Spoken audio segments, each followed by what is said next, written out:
Kasih karunia dan damai sejahtera dari Allah Bapa kita dan dari Tuhan Yesus Kristus menyertai kamu. Amin.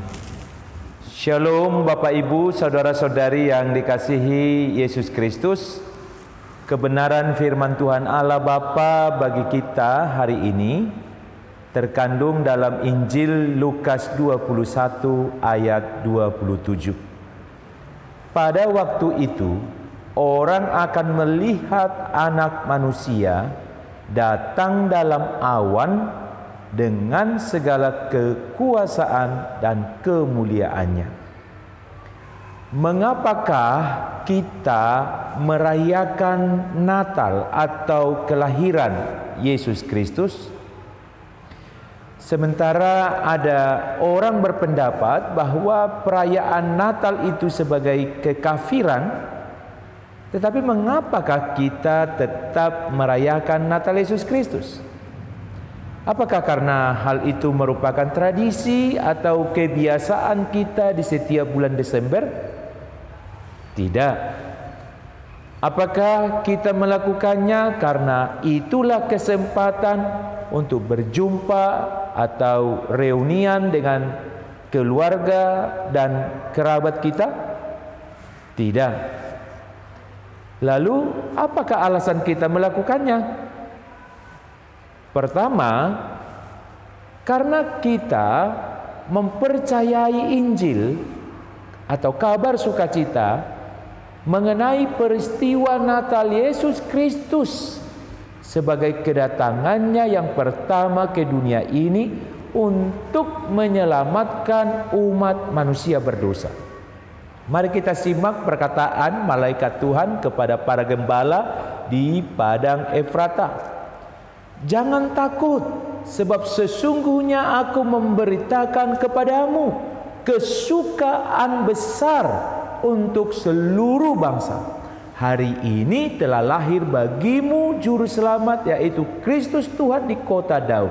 Lukas 2 ayat 10-11. Jelaslah Yesus Kristus datang pertama kali ke dunia ini sebagai juru selamat seluruh umat manusia berdosa.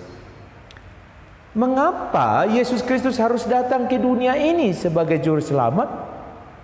Karena setiap orang berdosa tidak mampu menyelamatkan diri mereka sendiri dari kebinasaan kekal upah dosa itu.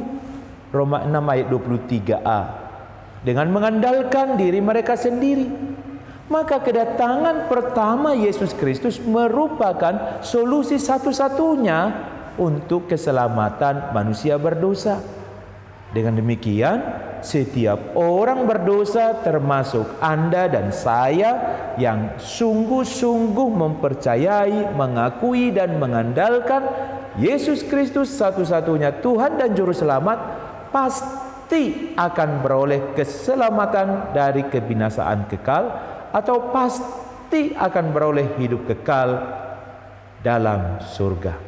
Itulah sebabnya kita bersukacita merayakan Natal Yesus Kristus.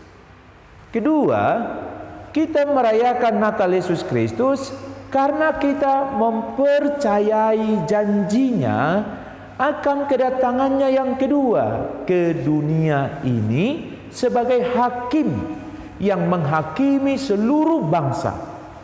Sementara Yesus Kristus datang dengan tampilan kehinaan pada kedatangannya yang pertama, maka pada kedatangannya yang kedua dia tampil dalam kemuliaan.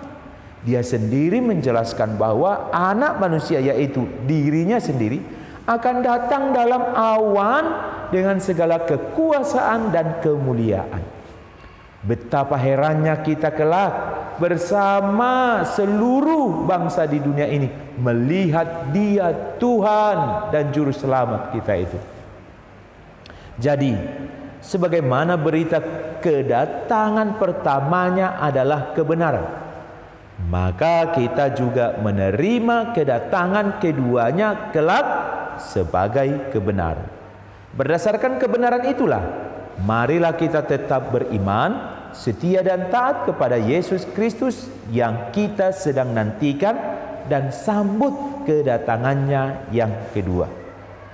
Meskipun dunia fana ini terus-menerus berubah, marilah kita masing-masing memastikan diri kita tetap tidak berubah dalam hal iman, kesetiaan dan ketaatan kepadanya.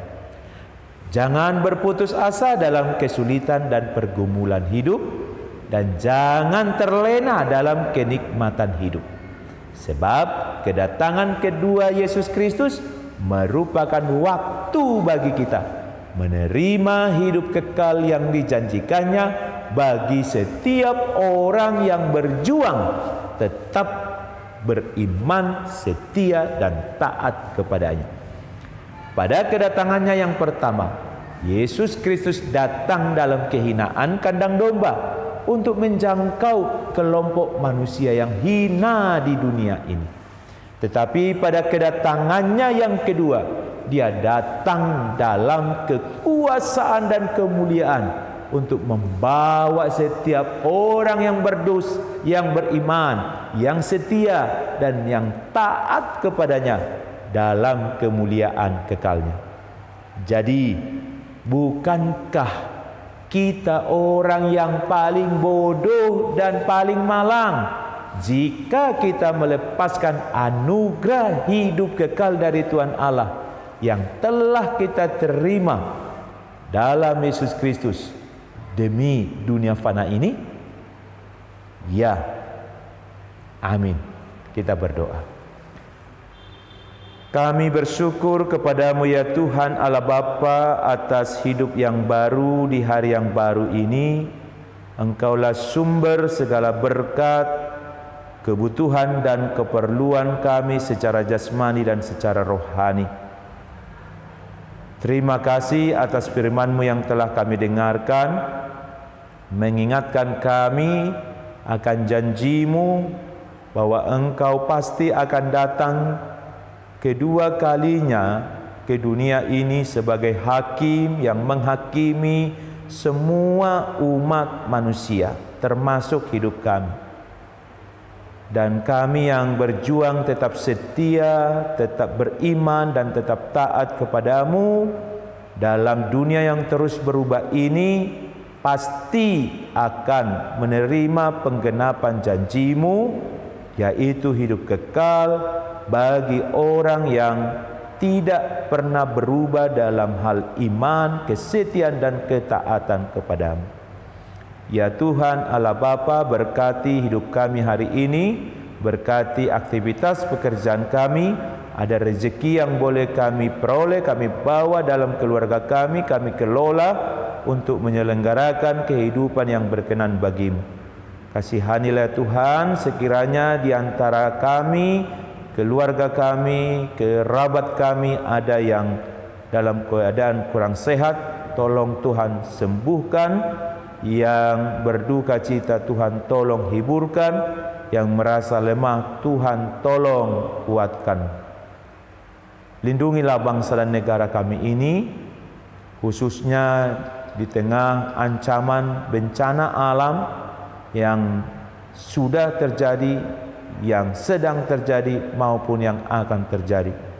Khususnya saudara-saudara kami korban erupsi Gunung Semeru, erupsi Gunung Merapi, korban banjir rob, dan juga warga yang terancam tingginya air laut serta gelombang tsunami yang bisa merenggut korban jiwa. Tuhan tolonglah supaya saudara-saudara kami mendapatkan pemulihan daripada-Mu.